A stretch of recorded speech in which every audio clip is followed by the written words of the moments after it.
She never really sees you for who you are right now. Instead, her eyes search for something else, an idea, a possibility, a version of you that exists only in her imagination. You feel it, don't you? That flicker deep in her gaze, could it be hope? Or is it something darker, a hunger that's hard to place? It feels like she's truly looking at you, but in truth, she's quietly measuring, weighing every part of you, like an artist staring at a blank canvas, ready to paint a vision that isn't quite real. Because the masterpiece she's creating, it was never truly you to begin with. Carl Jung warned us about this: no gentle pep talk or soft encouragement, but with the cold, precise insight of a man who spent his entire life exploring the hidden layers of the mind, the unconscious forces beneath our awareness. And what he uncovered about how women perceive men, it's both fascinating and deeply unsettling. But what Jung uncovered was unsettling. Women don't simply fall for the men they meet, they fall for a vision, a crafted illusion of who that man could be. Most frighteningly, many have no clue this is happening. You might think she's choosing you, but really, she's selecting the version of you she's imagined in her mind, a psychological actor scripted to play a role in her private narrative. And when you stop fitting that part, she doesn't change the story, she replaces the actor. Jung named this projection the Animus, the inner masculine presence within every woman. But when this Animus is immature, undeveloped, or unchecked, it turns into a tyrant. It's the hidden force that drives women toward risky men and away from the ones who truly care, fueling pointless conflicts, control without compassion, and harsh moralizing without self-awareness. Jung didn't soften the truth, he called it a spiritual takeover, where a woman becomes unaware that she's no longer acting from her own awareness, but under the control of her own shadowy masculine ideal. And men, you stumble into this trap because no one ever taught you the signs to watch for or the tools to break free. You mix up the feeling of being desired with the rare experience of being truly understood at your core.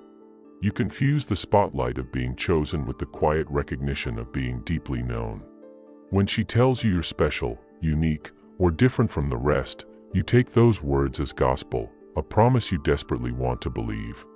But the bitter truth is, you're not the man she's seeing, you're the latest figure in a drama she has been rehearsing silently since childhood, crafted from her earliest dreams, fears, and unmet needs.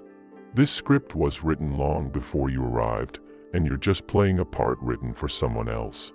So when the illusion cracks, when the carefully constructed mask slips away and the fantasy collapses, you're left adrift, confused, betrayed, humiliated, questioning your worth and wondering what mistake you made. Here's the thing, you didn't fail. You simply stopped fitting the role she had carved out for you, stopped performing the part in her story convincingly enough. Carl Jung called this psychological cage, individuation, a hard and often lonely journey toward becoming your true, authentic self, a process that strips away illusions and forces you to face who you really are beneath the roles you've been handed. But here's the uncomfortable truth, most men never embark on this path. Society conditions you to crave external approval like a lifeline, to endlessly seek validation from others, to allow your sense of value to be dictated by those around you. You're trained to look outward for your worth, not inward. And as long as you remain trapped in this cycle, you'll keep replaying the same drama, the same role, doomed to be replaced every time the fantasy fades and the audience grows bored. The question is, will you break free and start your own story? Or will you keep letting others write your lines? Individuation is far from glamorous. In fact, it's a relentless, unforgiving process that forces you to face the darkest corners of your soul, the parts you've hidden away, ignored, or denied. The vulnerable fragments of yourself, the fears, the doubts, the cracks in your armor you desperately wish would disappear. It demands brutal honesty, compelling you to stop pointing fingers at women for failing to recognize your worth, and instead, to finally look inward and truly see who you are. Carl Jung understood something that remains elusive to most men. Manhood is not granted by being selected or validated by another. It is forged through the difficult act of choosing yourself first and foremost. Your value isn't something you earn through someone else's affection or approval. It is claimed when you stand alone, awake, aware, accountable, and fiercely alive. A man who has delved into his own unconscious, who has embraced his shadows and his light, becomes immune to the traps of projection and fantasy. He no longer dances on the strings of someone else's dream. Instead, he becomes the author, the architect of his own existence and destiny. Jung saw the heartbreaking reality of many modern men. It's not the sting of rejection that wounds them most, but their willingness to contort, to reshape themselves endlessly, hoping to fit a mold they think will finally bring acceptance. You may call it compromise, partnership, or love, but Jung named it for what it truly is, a profound betrayal of the self. This sacrifice of authenticity for approval is the invisible prison that traps countless souls, and breaking free demands courage few dare to summon. He cautioned that men who neglect their inner growth become nothing more than slaves to the projections cast upon them by women who themselves are lost in confusion about what they truly want.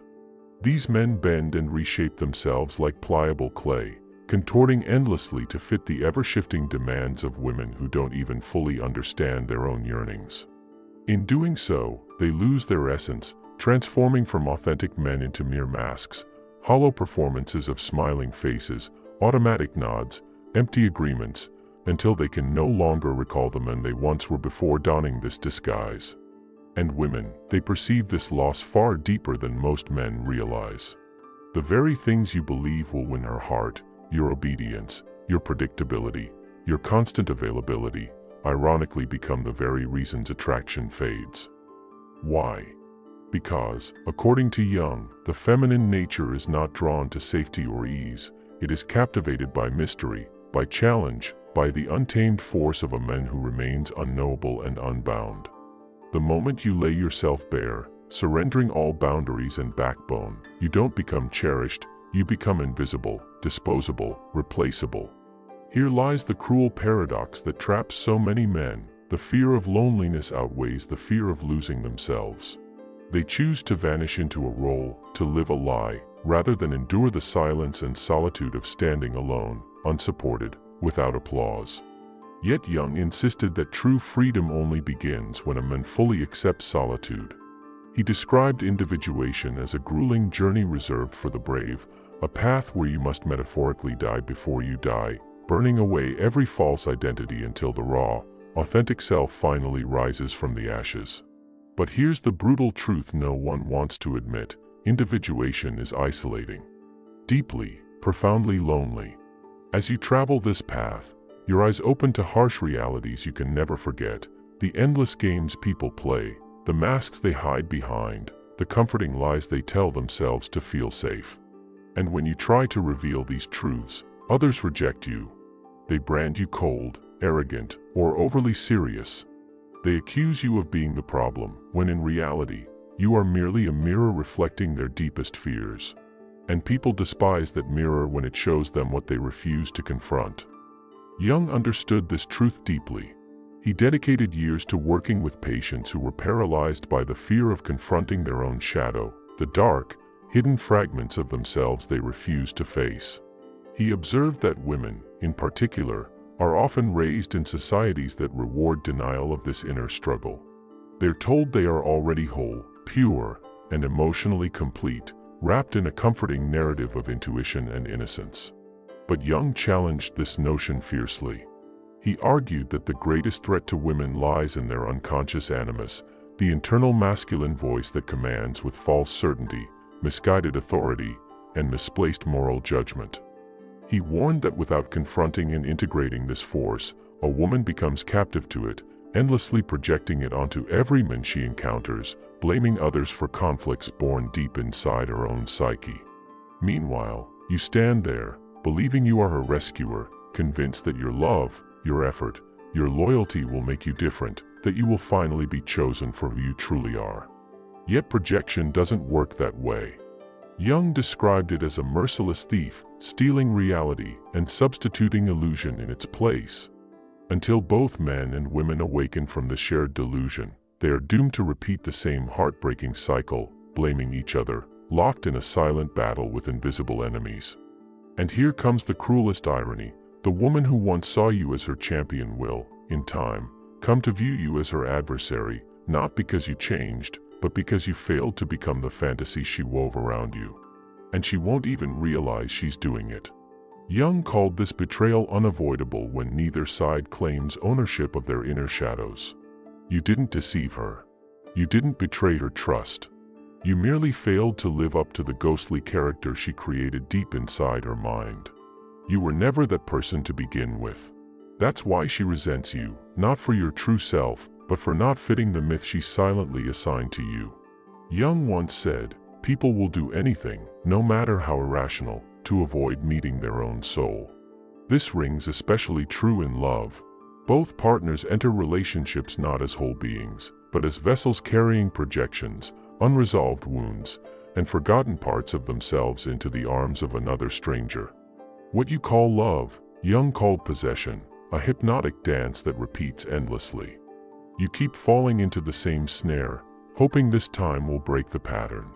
But it never does, because you have yet to confront the most harrowing question a man can face: what if I am the one keeping this cycle alive? You want to point fingers at women.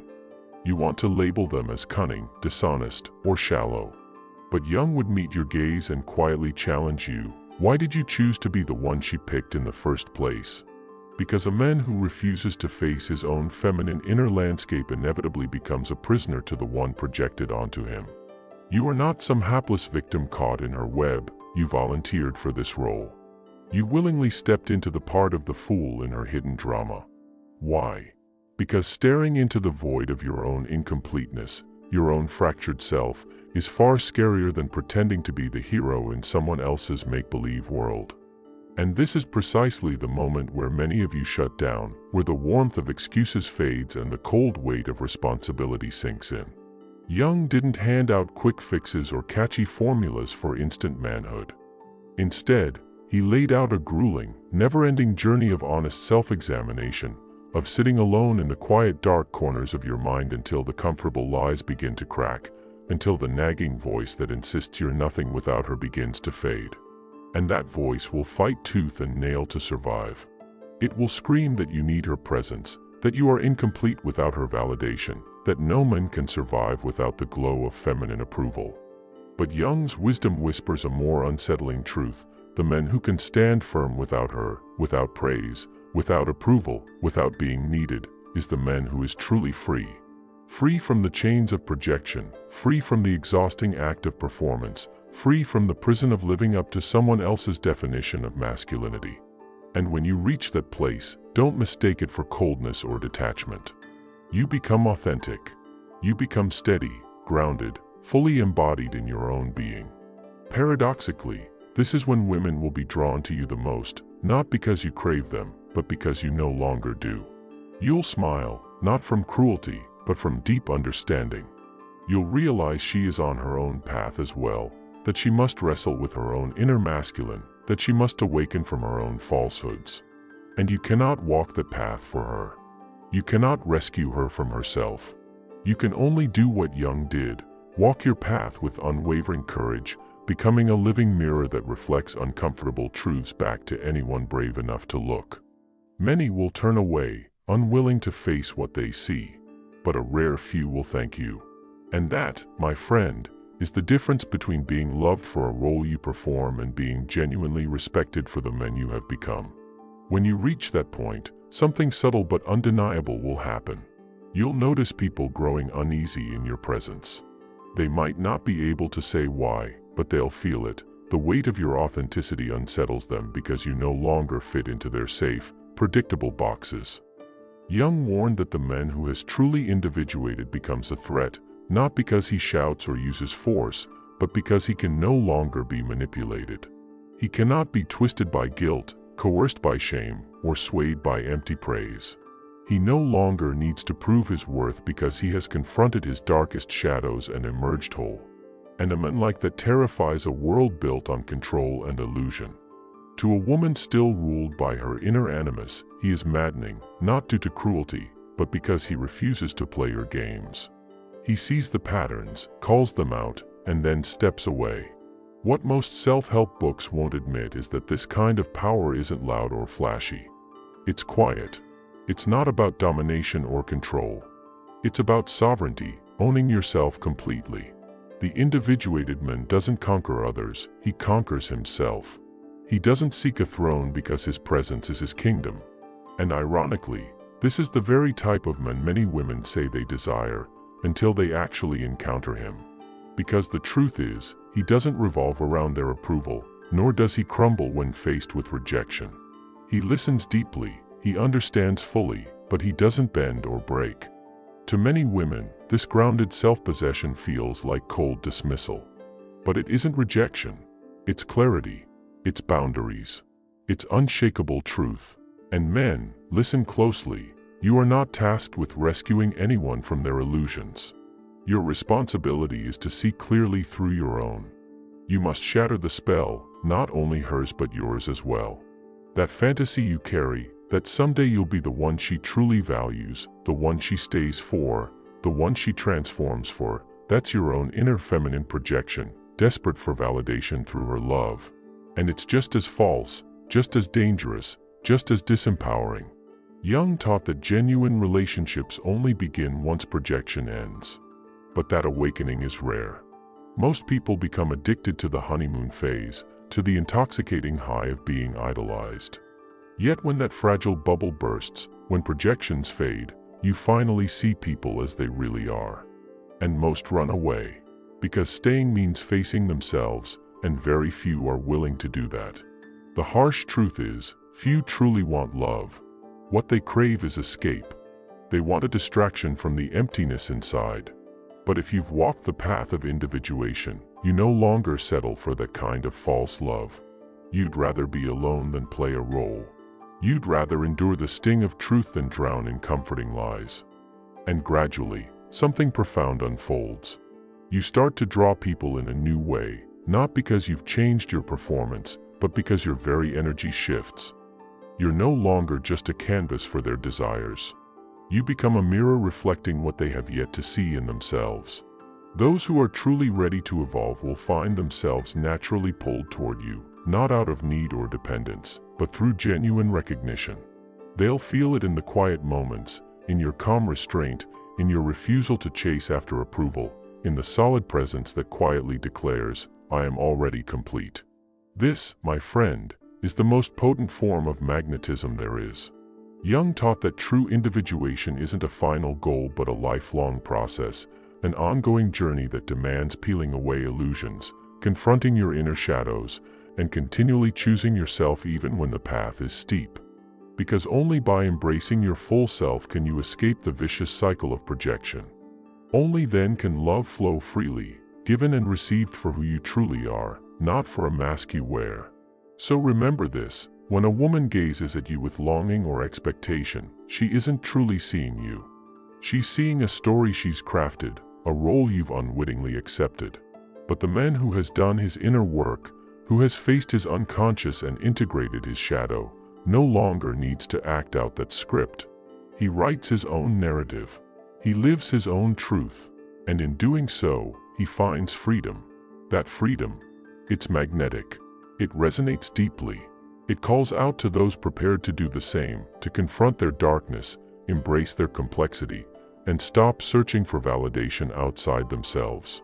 So ask yourself, are you ready to stop being someone's projection and start being a whole man? Are you ready to face your unconscious, do the demanding work of individuation, and become complete? Because if you are, you will never be the same again. You will never be lost inside another's fantasy. You will be truly free.